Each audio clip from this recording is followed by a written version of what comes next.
আজ তো ছিল শনিবার ৭ তারিখ, আর আজকের দিনটা ছিল অনেক গুরুত্বপূর্ণ। তার কারণ আমার পাশের বাড়ির মহিলার ছিল আজকে জন্মদিন, আর ওর খুব ইচ্ছা ছিল যে ওর জন্মদিনের দিনও নৈহাটি বড় মায়ের কাছে পুজো দিতে যাবে।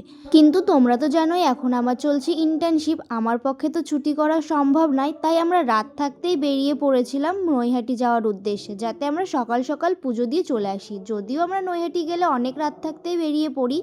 আজকে আমি, সায়ন আর অনন্যা আমরা তিনজন মিলে চলে গেছিলাম নৈহাটি বড় মায়ের দর্শনে। অবশ্যই বড় মাও চেয়েছিল যে ওর জন্মদিনে বড় মায়ের কাছে আসুক, কিন্তু বড় মায়ের মন্দিরে আসার পর তো আমি খুবই ভয় পেয়ে গেছিলাম। তার কারণ এত বড় লাইন দেখে, আমি যেই কয়েকবার এসেছি আমি এত বড় লাইন কখনোই দেখিনি। শুধুমাত্র কালী পুজোর সময়ই দেখেছিলাম যে অনেক বড় লাইন, কারণ আমরা তো অনেক ভোরবেলায় আসি, তার জন্য লাইনটা আমাদেরকে আর দিতে হয় না। আজকে ফেরিঘাট পার করে এরকম পাড়ার মধ্যে লাইন চলে গেছিলো। আমার তো ভীষণই ভয় লাগছিলো, কারণ আমি টাইম মতন স্কুলে যদি না যেতে পারি খুবই সমস্যা হয়ে যাবে।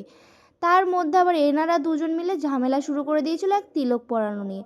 আর আমি তো মনে মনে এটাই বড় মাকে বলছিলাম যে দেখো মা, সব যেন টাইম মতন হয়ে যায়। আর মাকে কিছু বলবো, মা সেটা শুনবে না এমন তো হতেই পারে না। তার জন্য অনেক তাড়াতাড়ি পুজোর লাইনটা টেনেছিল, আর আমিও টাইম মতন পুজো দিতে পেরেছিলাম। এই যে বড় মার সামনে চলে এসেছি, এবারই শান্তি।